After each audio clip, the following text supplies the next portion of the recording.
मौत का डर होता है उनको जिनसे जीवन सही जिया ही नहीं। छूट जाने का डर मौत का डर है कि जो मेरे पास है, घर है, पद है, प्रतिष्ठा है, परिवार है, धन है, कमाया है, दिन रात पसीने करके एक किया है, मौत एक पल में सबको खत्म कर दे।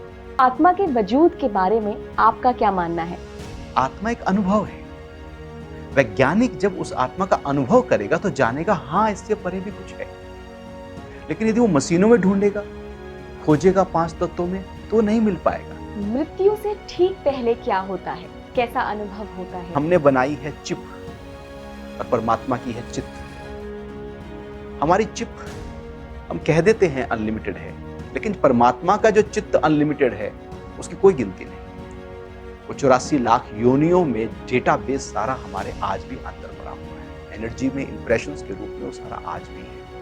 मृत्यु का काल एक ऐसा काल होता है जो सब कुछ डेटा सामने आ जाता है और तैयार होने लगता है एक नई यात्रा के लिए। क्या जन्म होना है, उसमें कौन कौन से भोग सामग्रियां और इस जन्म में कितनी आयु।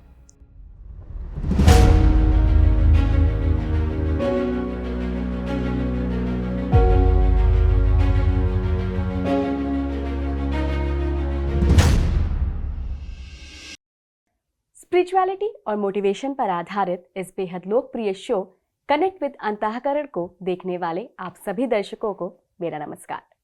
टाइम्स ऑफ इंडिया ग्रुप का spiritual platform speaking tree connect with अंतःकरण के माध्यम से आप सभी से जुड़ रहा है।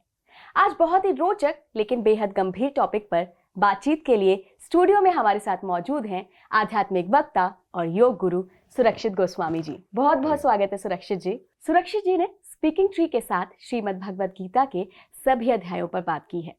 साथ ही आप माइंड बॉडी सोल से जुड़े कई विषयों पर भी अपनी राय रखते आए हैं। लेकिन कनेक्ट विद अंतःकरण इस मायने में खास है क्योंकि यहाँ पर बात किसी एक विषय पर नहीं होती है। यहाँ पर बात होती है अध्यात्म के उन पहलुओं पर जो अभी तक अछूते हैं और लोगों को पता ही नहीं है कि ये भी अध्यात्म का एक हिस्सा है। तो बिना देरी करे सुरक्षित जी आपसे पूछना चाहूंगी मैं, आज से लगभग 2 साल पहले मैं एक विषय पर रिसर्च कर रही थी। चक्रों से जुड़ा हुआ, शरीर में जो चक्र होते हैं उनसे जुड़ा हुआ वो विषय था। तो उसमें कहीं एक जगह बात आई थी आउट ऑफ बॉडी एक्सपीरियंस। तो मैंने आपको फ़ोन लगाया और मैंने आपका अनुभव जानना चाहा कि आउट ऑफ बॉडी एक्सपीरियंस आपके लिए क्या है, क्या आपका अनुभव रहा। तो अपने दर्शकों को बता देना चाहूँगी कि आउट ऑफ बॉडी एक्सपीरियंस वो एक्सपीरियंस है जब जो भी व्यक्ति जो योग से जुड़ा है और उस ऊंचाइयों तक पहुंच गया है, उसकी आत्मा, उस योगी की आत्मा शरीर से निकल जाती है और शरीर में सिर्फ एक चेतना का बिंदु रह जाता है और वो पुनः शरीर में वापस भी आ जाती है। तो ये बहुत जटिल प्रोसेस है, लेकिन इस जटिल प्रोसेस को अगर आपका अनुभव देखें तो आपने महसूस किया है, तो उसके बारे में मैं जानना चाहूँगी कि हमारे दर्शकों को आप बताएं। अस्तित्व में जब हम योग के ग्रंथ पढ़ रहे थे तो हमने देखा कि ध्यान एक बहुत ही महत्वपूर्ण भूमिका निभाता है योग के आध्यात्मिक क्षेत्र में। हम ध्यान की गहराइयों में और जाना चाहते थे और क्या इसके तरीके हो सकते हैं, पहलू हो सकते हैं जो हम अपने उस स्वरूप को अनुभव कर पाएं। तो इसी तलाश में हम ऋषिकेश और उससे ऊपर की यात्रा हमने की और जहाँ जहाँ हमको पता लगा कि यहाँ पर कुछ योगी हैं, गुफा में हैं, आश्रम में हैं, जो गहन साधना में रत हैं और वो परंपरा से चले आ रहे हैं, शक्ति साधना से चले आ रहे हैं। तो हम वहाँ पर जाकर दंडवत प्रणाम किया, नमन किया और उनसे वो विधाएं सीखना आरंभ किया। तो उन्होंने फिर हमको मंत्र दीक्षा दी और अब हमने ध्यान का जो अभ्यास था वो विधिवत करना शुरू किया। उस अभ्यास में मुझे जहाँ तक अभी याद आ रहा है लगभग 2 से 3 घंटे हम सुबह के समय ध्यान के लिए बैठ जाया करते। ऐसे ही 1 से 2 घंटा शाम को बैठ जाया करते और दिन में जब भी मौका मिले, जैसे होता है ना कि वो सिगरेट पीने वाले को जब चस्क लगती है दिन में कहीं भी जाके बाहर पी आता है, तो ऐसे हमें चस्का लग गया था आपको ध्यान योग का। की तलब लगती थी? हाँ, तलब लग गई कि जब भी मौका मिला और हम बैठ गए ध्यान में, आंख बंद की और बड़ सहज होकर बैठ गए और अपने ही अंदर में चले गए। तो ये प्रक्रियाएं लगातार लंबे समय तक चलती रही। एक दिन दोपहर की बात है, हम दोपहर का समय, करीब गर्मियों की बात है, मुझे अभी भी याद है कि हम अपने हमारा घर था, उसके आंगन के बाहर एक बैठक है, वहां पर हम अपना ध्यान का अभ्यास कर रहे थे। और ध्यान का अभ्यास करते करते मैं शव आसन में लेटकर अब ध्यान का अभ्यास कर रहा था। तो थोड़ी देर में मुझे ऐसा लगता है कि जैसे मैं अब शरीर में नहीं हूं, मैं शरीर से दूर खड़ा हूं, करीब 6 फुट दूर खड़ा हूं। फिर मैं 6 फुट से थोड़ा आगे जाकर अपने जो आंगन है उसको देख रहा हूं। अभी मुझे पता नहीं था।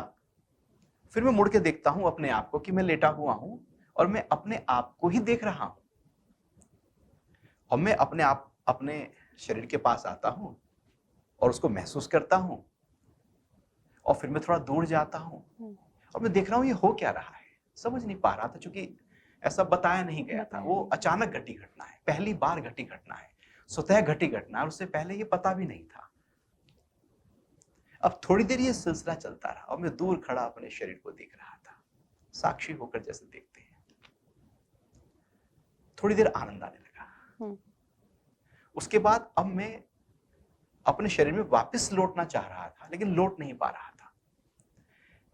अब मैं शरीर के पास ही हूं और मैं बोलना चाहता हूं, जोर से आवाज देना चाहता हूं मम्मी को, घर वालों को, कि मुझे उठाओ, मुझे हिलाओ, लेकिन आवाज निकल नहीं रही है। मैं हाथ उठा लेना चाहता हूं, लेकिन हाथ उठ नहीं रहा है। मैं उठ के बैठ जाना चाहता हूं, लेकिन वो ऐसा कुछ हो नहीं रहा है। शरीर बिल्कुल वैसे ही पड़ा था जैसे कोई शव हो। थोड़ा हलचल शुरू हुई अंदर, थोड़ा सा डर लगने लगा, थोड़ा भय लगने लगा। अचानक क्या होता है कि उधर पीछे से मम्मी आवाज देती है। मेरे घर का नाम बिट्टू था, तो जोर से बोलते, बिट्टू कहाँ हो? और जैसे ही उन्होंने आवाज दी, मैं एकदम अपने शरीर में लौट कर आ गया। वो चेतना कनेक्ट हो गई, कहीं कनेक्ट हो गई बिट्टू के नाम से। बिट्टू के नाम से इस शरीर से वो चेतना जो इस शरीर से बाहर निकल गई थी, वो उस बॉडी कॉन्शियसनेस में कनेक्ट हो गई, उस बॉडी कॉन्शियसनेस से जुड़े हुए नाम के माध्यम से।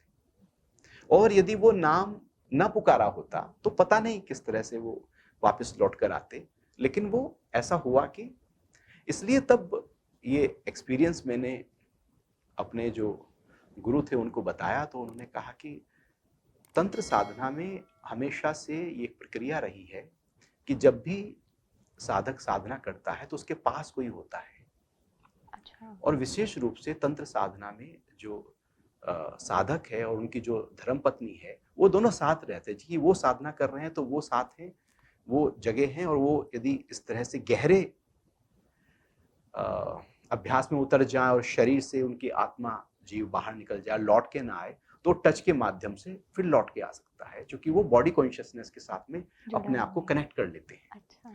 तो इस तरह से उन्होंने कहा कि अकेले कभी साधना ये नहीं करना। सुरक्षित जी, मृत्यु से ठीक पहले क्या होता है, कैसा अनुभव होता है, क्या कुछ होता है? और आई थिंक ये एक ऐसी जिज्ञासा है जिसके बारे में मैं तो जानना चाहूंगी, लेकिन हमारे जो दर्शक हैं और सभी जो लोग हैं वो सभी जानना चाहते हैं कि आखिर क्या होता है ऐसा मृत्यु से पहले। महर्षि पतंजलि ने एक जगह पर वर्णन किया है कि जाति, आयु, भोग।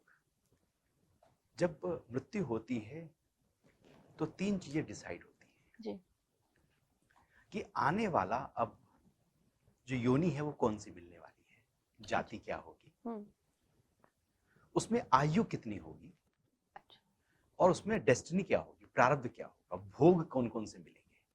तो इन 3 चीजों के आधार पर एक नया जन्म होता है। ये जो 3 चीजें डिसाइड होती हैं, ये डिसाइड होती हैं जब व्यक्ति की मृत्यु हो रही है तो 2 पल पहले। सिर्फ 2 पल पहले? 2 पल। 2 पल का मतलब होता है, एक पल का मतलब होता है 24 सेकंड। 24 सेकंड, लगभग 48 सेकंड के आसपास सब कुछ एक बैलेंस शीट तैयार होती है। वो बैलेंस शीट होती है इस जन्म में आपने क्या क्या किया। इतना तेजी से एक प्रोसेस होता है कि पूरे का पूरा आपकी जो लाइफ है वो आपकी आंखों के सामने होती है, एकदम उभर कर ऐसे पॉप अप कर जाती है सब कुछ। अब चूंकि चित्त पूरी तरह से जहां पर संस्कार इकट्ठा थे वही खुल जाता है। अभी तो वो स्टोर हाउस था, बंद था जी।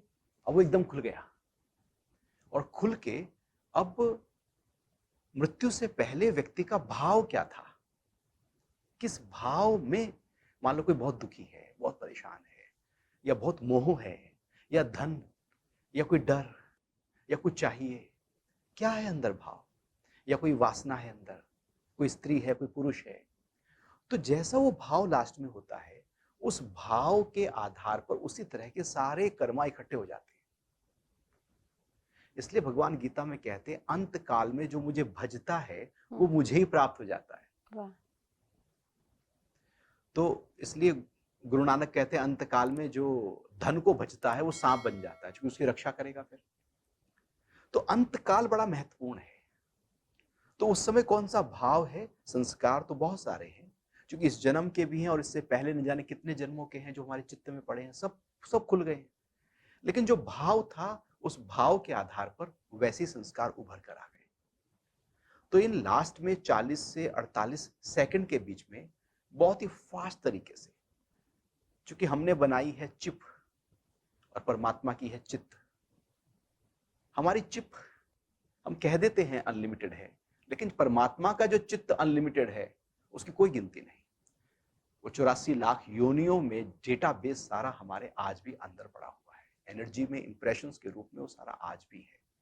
मृत्यु का काल एक ऐसा काल होता है जो सब कुछ डेटा सामने आ जाता है और तैयार होने लगता है एक नई यात्रा के लिए।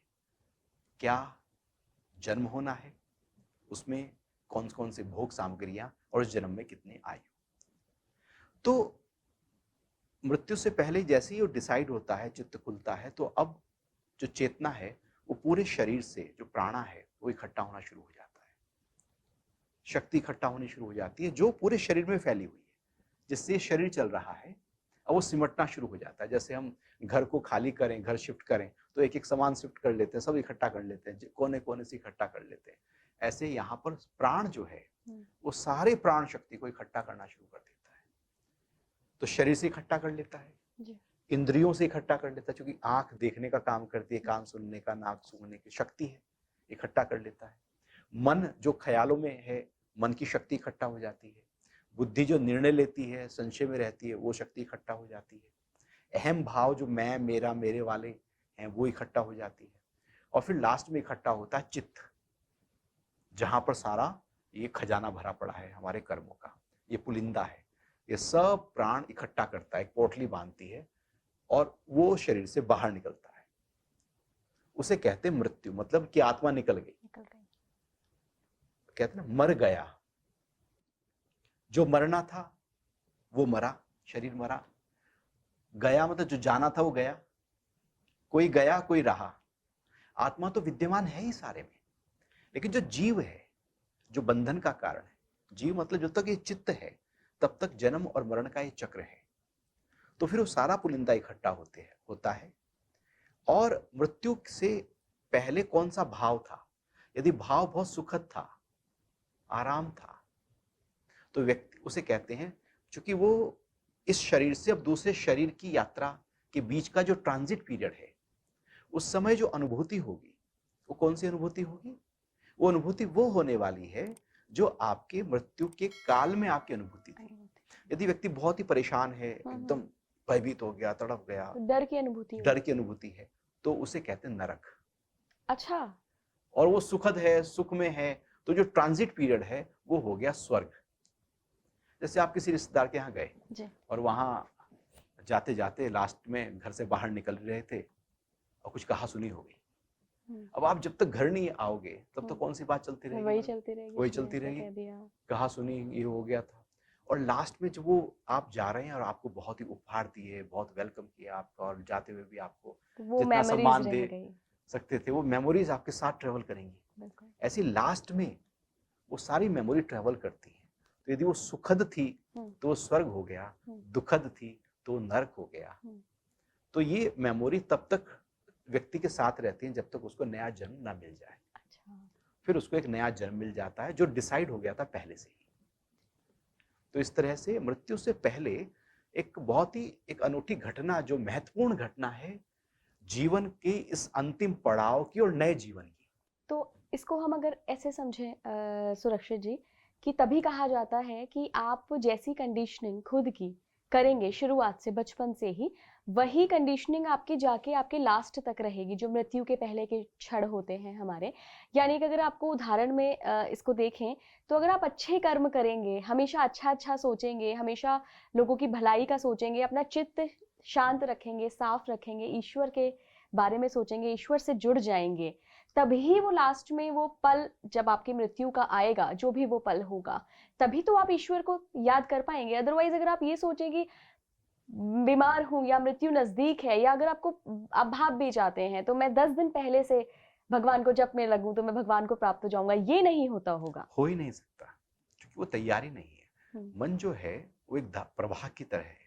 जैसे पानी, ये कप रखा है, जी। इसमें पानी है, ये कप गिर जाए, पानी गिर जाए, अब पानी अपना एक रास्ता बना लेगा और पानी उसी से बहना शुरू हो जाएगा। अब आप हाथ से दूसरा बना दो लकीर, तो पानी अब इधर से बहना शुरू हो जाएगा। मन भी इसी तरह से लीक पकड़ता है। तो वो जब लगातार वो विकार में है, काम में है, क्रोध में है, लोभ में है, मोह में है, ईर्ष्या में है, परेशानी में है, जल्लाहट में है, चिड़चिड़ेपन में है, तुलना में है, अपेक्षा में है, उपेक्षा में है, और फिर अंत में चाहे कि हम सुकून में आ जाए, संतोष में आ जाए, ये कैसे हो सकता है? ये तो हो ही नहीं सकता, क्योंकि मन की तैयारी वैसी है। नहीं। तो मन की तैयारी यदि उल्टी सीधी है तो अंत काल में वो और भयावह हो जाएगा। इसलिए मौत का डर होता है उनको जिनने जीवन सही जिया ही नहीं है, और जो सही जीवन जी रहे हैं, मौत का फिर डर नहीं हो सकता। डर तो उसको है जिसने पकड़ा है। छूट जाने का डर मौत का डर है, कि जो मेरे पास है, घर है, पद है, प्रतिष्ठा है, परिवार है, धन है, कमाया है, दिन रात पसीने करके एक किया है, मौत एक पल में सबको खत्म कर देगी। सुरक्षित जी, साइंस आत्मा जैसी चीज को नहीं मानता। अध्यात्म और दर्शन आत्मा की बात करते हैं, और दुनिया के बड़े बड़े गुरुओं तथा दार्शनिकों की बातों को यूं ही तो हम इग्नोर नहीं कर सकते। तो आत्मा के वजूद के बारे में आपका क्या मानना है? क्या कभी कोई ऐसा एक्सपीरियंस हुआ है जहां पे आपको लगे कि जी, मतलब बिल्कुल 100% आत्मा का वजूद होता है, भले ही साइंस ना माने? साइंस पदार्थ की स्टडी करता है, जो है उपलब्ध है, 5 तत्व जो उपलब्ध हैं उसी में ही खोज करता है। पदार्थ से परे साइंस का कोई औचित्य नहीं। एरिया ही नहीं। अध्यात्म जो है, जहां पदार्थ खत्म हो जाता है वहां से शुरू होता है, जहां विज्ञान जाकर कहता है बस मेरी ये सीमा खत्म, अब यहां से अध्यात्म कहता है मेरी सीमा आरंभ। तो वो साइंस फिर आत्मा को कैसे समझ सकता है, क्योंकि वो समझी जा ही नहीं सकती, जो है ही अनुभव का विषय। उसको आप मशीनों में कैसे पकड़ोगे?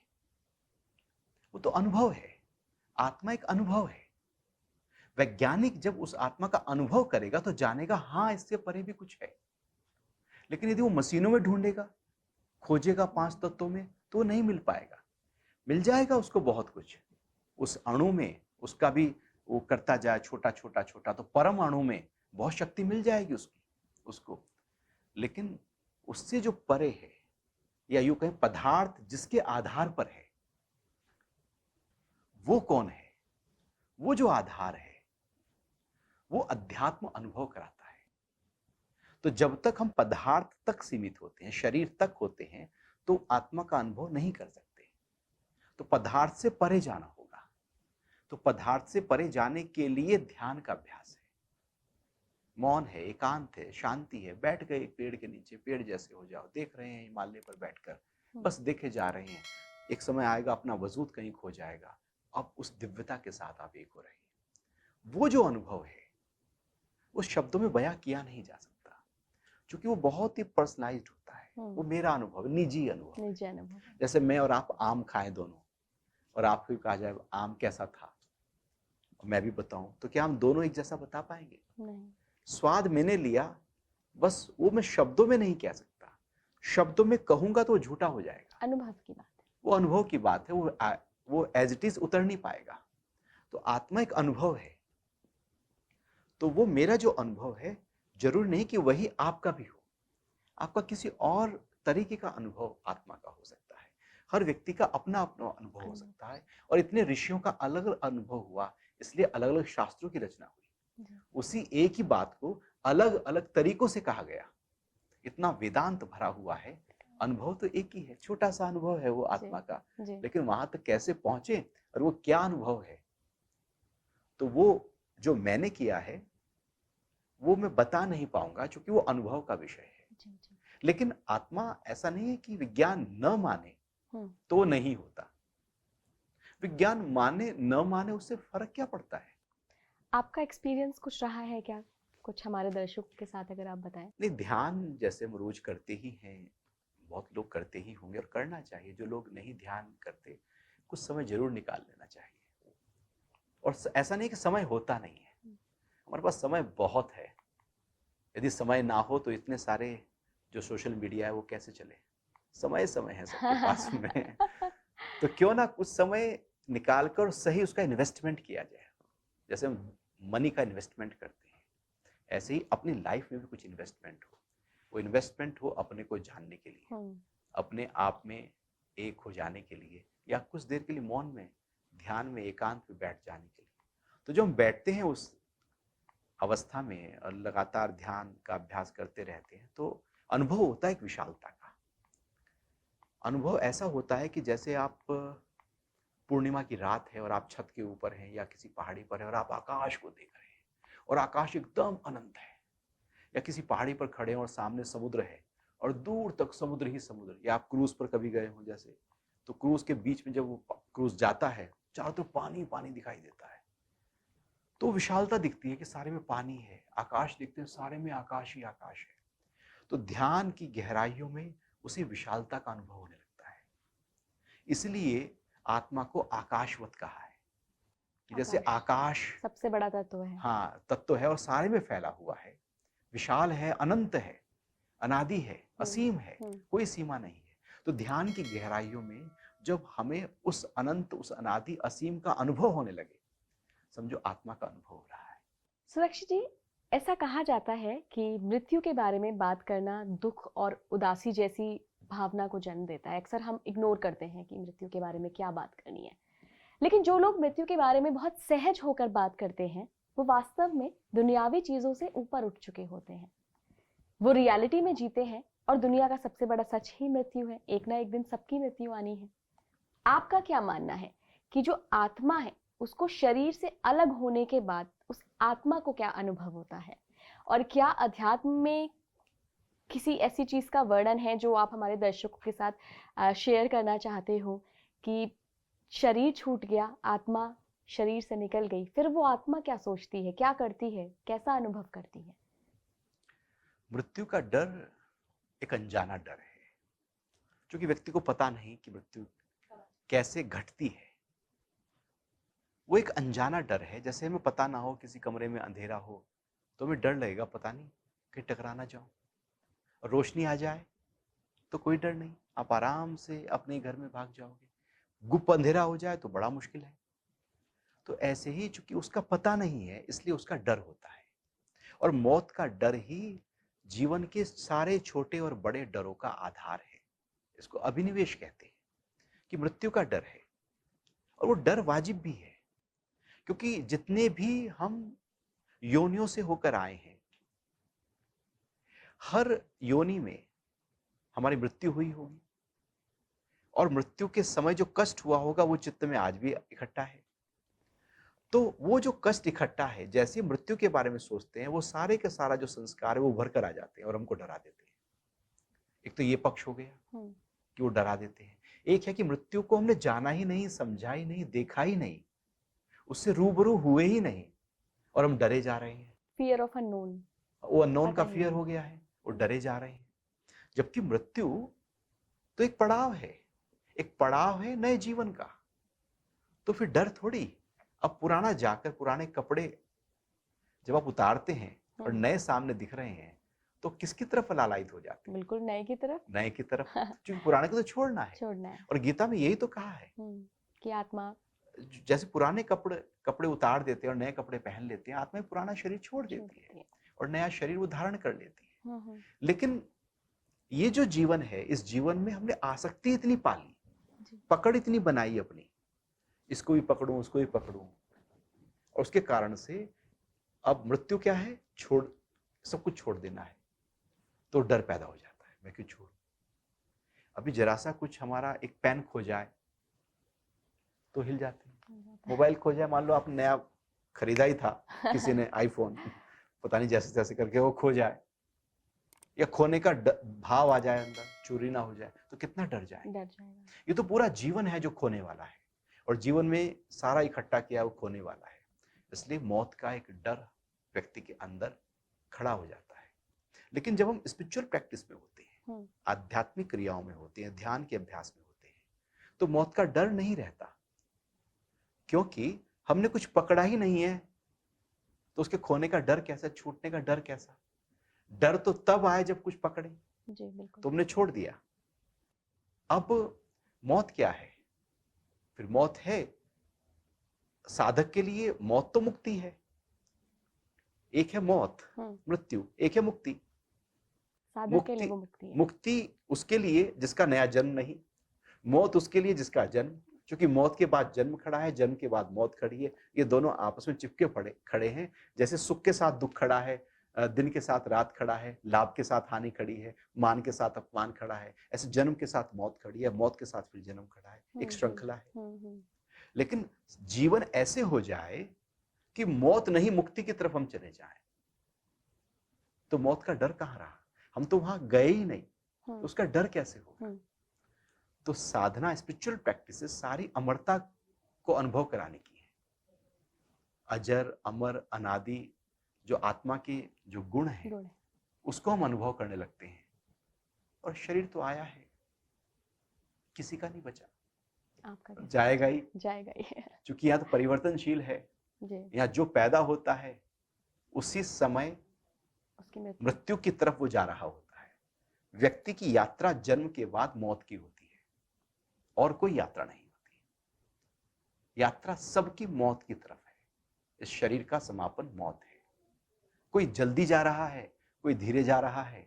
जैसे आप यहाँ से, हम नोएडा में बैठे हैं और यहाँ से आप दिल्ली जाएं, कोई पैदल चल रहा है, कोई साइकिल पे जा रहा है, कोई स्कूटर पे जा रहा है, कोई कार में जा रहा है ना, कोई हेलीकॉप्टर पकड़ के एकदम पहुंच जाता है। तो यात्रा सबकी दिल्ली की है, यात्रा सबकी मौत की है। कोई ज्यादा धनी बनकर मौत की तरफ जा रहा है, कोई ज्यादा बड़े पद पाकर मौत की तरफ जा रहा है, कोई निर्धन होकर जा रहा है, लेकिन जा सब एक ही जगह पर रहे, सबका पड़ाव एक ही है। तो आध्यात्मिक यात्रा में हम अब मौत की तरफ नहीं जाते, अब हम अमरता की तरफ जाते हैं, क्योंकि हम उस आत्मा को अनुभव करते हैं जो अमर है, जो अजर है, जो अनादि है, जो अनंत है, जो ना कट सकता है, ना गल सकता है, ना जल सकता है।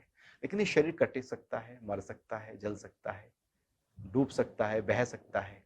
तो शरीर, बॉडी कॉन्शियसनेस से जब आप कॉन्शियसनेस में आ जाते हैं तो मौत का डर चला जाता है। लेकिन जब आप बॉडी कॉन्शियसनेस में रहते हैं, पद और प्रतिष्ठा और नाम और रूप और इसमें रहते हैं, तो मौत का डर उतना ही ज्यादा बड़ा और घना होता है जितना ज्यादा हमारी पकड़ यहाँ होती है। तो इसलिए बहुत लोग बहुत डरते हैं, बहुत लोग नहीं डरते।